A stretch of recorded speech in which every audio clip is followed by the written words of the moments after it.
დილამ მშვიდობის გაეტარეთ ერთი დღე ჩემთან ერთად ამბასადორი გოდერძის სასტუმროში. ზოგადად ესეთი ბლოგები არ მჩვევია და იმედი მაქვს მოგეწონებათ. დღე რა თქმა უნდა დაიწყო საუზმით, დათა და გიორგი უკვე ადგილზე იყვნენ, ჩვენც მალევე შევუერთდით. დღის პირველი ნაწილი გადაწყვეტილი მქონდა, რომ ბავშვებთან ერთად გამეტარებინა და შემდგომ ისინი უნდა მიმეფარებინა ინსტრუქტორისთვის და ასევე არის აქ საბავშვო ზონა. ძალიან კარგად გავერთეთ, მალევე მე დავბრუნდი ოთახში იმისათვის, რომ საქმეები და მეილები მომეგვარებინა.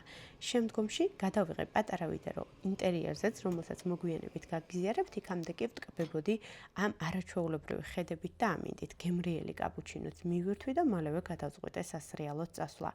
საბაგიროდან ისეთი ხედები იშლება, აქ ყოფნახოთ ცალკე სიამოვნებაა, ვეცადი რაღაც კადრები თქვენთვისაც გამეზიარებინა, ზოგადად გოდერძი ამბასადორს უკვე მესამე წელია ტრადიციულად სტუმრობ და ყოველ წელს უფრო და უფრო გმაყოფილი ვარ. ესეც მე დროულად დავეშვი, შემდგომ კი მთელმა ოჯახმა გადავწყვეტეთ, რომ გვესადილა, იქიდან გამომდინარე, რომ საკმაოდ დიდი დრო გავიდა ამასობაში. ძალიან ბევრი რამე დავაგემოვნეთ, იმიტომ რომ ჩემ ოჯახში ყველა სხვადასხვა გემოვნება აქვს, ამ ბოლო კერძმა კი ნამდვილად გაოცებული დამტოვა.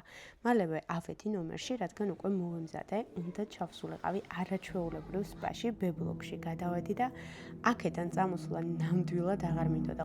აი, ძალიან კარგი იყო, საოცარი იყო. ამასობაში მოსაღამოვდა, მე კი განვაგრძობდი სასტუმროში სხვადასხვა ადგილზე სტუმრობას. ეხლა კი დახვდა ყავს ვესტუმრე, ასევე ღია ცისქვეშ ჯაკუს, სადაც არაჩვეულებრივი ცხელი წყალია და თან თოვდა წარმოიდგინეთ და არაჩვეულებრივი დრო გავატარე.